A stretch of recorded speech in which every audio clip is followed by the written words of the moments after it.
gözünden bir haber. Gafil oyan, gafil oyan, gafil oyan.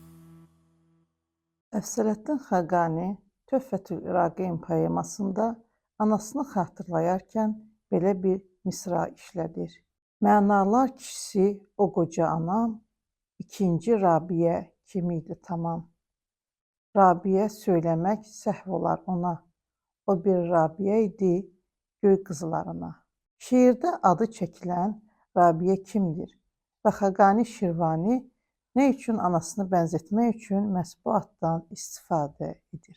Rabiyə Əl-Ədəviyyə 8-ci əsrdə yaşamış, Bəsrədə doğulmuş ərəb sufi şairlərindəndir. Cahiz Əl-Bəyan və Təbyin əsərində ilk 3 sufi qadının adını çəkir. Muazzə Əl-Ədəviyyə, Rabiyə Əl-Ədəviyyə və Səhabə Əbu Dərdanın həyat yoldaşı Ümmü Dərda. Rabiyə Əl-Ədəviyyə mistik eşqin təcəllisini sufi şeirlərində bəyan eləyir. Rabiyə sözünün mənası ərəbcə dördüncü deməkdir. Atası dördüncü qız evladı olduğu üçün ona bu adı verir. Rabiyə Əl-Ədəviyyənin həyatı haqqında müxtəlif rəvayətlər dolaşmaqdadır. Bu da onun özünü Allaha həsr etməsi ilə bağlıdır. Rabiyə doğulan gecə onun atası çox qıtlıq içərisində idi və deyilənə görə evdə yandırmağa belə neft yox idi. Buna görə atası bərk pərişan olur və yatıb yuxuda Həzrəti Peyğəmbəri görür. Peyğəmbər ona deyir ki, sən Bəsrə valisi İsa Zəzanın yanına get və ona belə bir məktub təqdim et. Sən hər cümə Peyğəmbərə 100 salavat gətirərdin. Bu cümə isə həmin 100 salavatı unutmusan. Onun əvəzində bu məktubu gətirən kişiyə 400 dinar bağışla. Rabiyə Əl-Ədəviyyənin atası yuxudan uyanır və yuxuda gördüklərini icra edir. Bəsrə valisi məktub ona yetişən kimi həmin şəxsin kim olduğunu öyrənmək istəyir. Rabiyənin atası İsmaili onun yanına gətirirlər və vali ona 400 dinar verir. Rabiyənin doğulması belə bir bərəkətli əməllə başlayır. Daha sonra isə Bəsrədə baş verən quraqlıqdan və ata-anasını itirən Rabiyə ailə üzvlərini itirdiyindən kölə olaraq satılmaq məcburiyyətində qalır.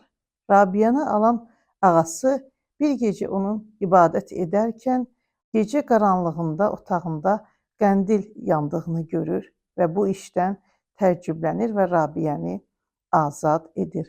Azad olunan Rabiyə həcc ziyarətinə səfərə düşür. Fəridəddin Əttar Təzkirətül Övliya əsərində Rabiyəyə xüsusi yer verir. Deyilənə görə həcc zamanı eşşəyi ölən Rabiyəyə ziyarət yoldaşları kömək istərkən o, mən məxluqatdan kömək istəmirəm, mənim kömək istəməyim yalnız Allahdandır. Hətta belə rəvayət edirlər ki, Məkkə yolunda olarkən Kəbə evi özü Rabiyənin ayağına gəlmişdi. Rabiyə isə mənə ev yox, onun sahibi lazımdır söyləmişdir. Digər bir rəvayətdə isə İbrahim ibn Ətəm həcc səfəri zamanı Kəbənin yerində olmadığını görüb təəccüblənir. Bu zaman hatifdən bir nida gəlir. Zəhəbətil Kəbətu li istiqbəli Rabiyə. Kəbə Rabiyəni qarşılamağa gedib.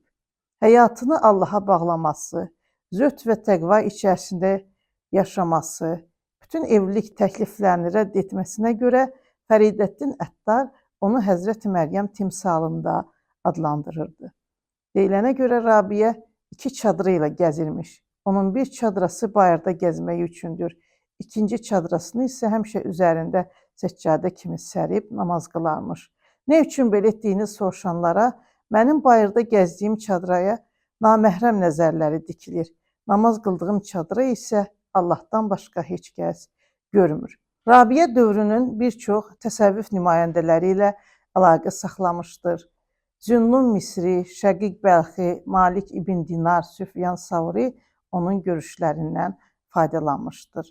Hətta deyilənə görə Süfyan Savri bir dəfə ona sənin imanın hansı dərəcədədir deyərkən Rabiyə belə cavab vermişdi.